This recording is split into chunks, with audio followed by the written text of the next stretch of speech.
Is Celsius a buy after falling 20% on earnings? So immediately after reporting, you can see the steep drop here at the end. They're down about 20% on the week, and the market is skeptical on whether they can keep good numbers going. Now, when we look at the numbers, it was not the greatest quarter. We have a 6% miss on revenue, which was a substantial miss.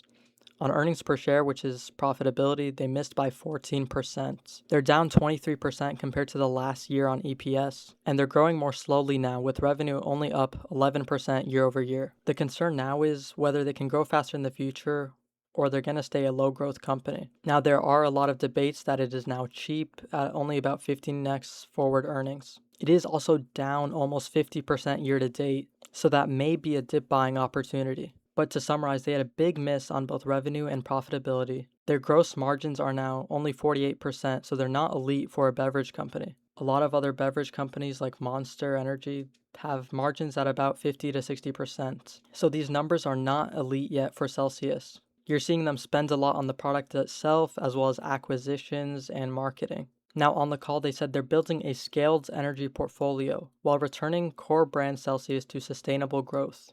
They're basically spending a lot of money to acquire new companies, but it's not really working to hit the targets that they have. As you can see, in the past 5 years, the market has been skeptical to rate this higher. It is still a $6 billion company, so it is still large. But let's dig deeper to see if this is a good buying opportunity. So when you look at their latest acquisitions, they acquired Alani for $1.8 billion and also Rockstar Energy for about $600 million. Now, if you total this up, it's about 40% of their total valuation. They're spending a lot of money to acquire new companies. This will be a good thing if they can convert it into strong numbers, but so far they haven't proved it. Now, when we dig deeper on the core Celsius line, these are their main beverages. They're only growing moderate single-digit growth, so about 6 to 7%. It is no longer a high-growth asset for them anymore, which is why they're acquiring these new companies to add. Now, when you look at Alani, growth is much higher. We have over 100% year-over-year growth, and this is driven by new flavors and marketing as well. There's a lot of demand for this product.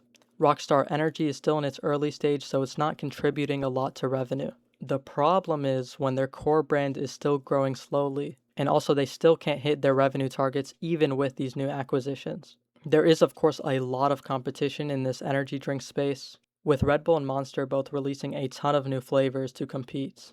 Now, in my opinion, this is what a real core brand growth looks like. This is the all-time graph of Monster Energy, and you can see this curve over the past 2 decades.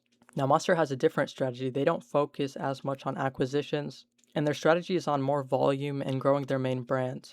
Red Bull also shares this strategy. So in my view, Celsius now must prove that their core brand can still carry the growth and not just the acquisitions. You can only hope that they beat on the next few quarters, and hopefully their acquisitions, their new brands can carry their main brand forward while also making the numbers more strong. Now, this setup is still debated. There are a lot of people buying the dip, but I'd want to wait and see if the next few quarters show re-accelerated growth.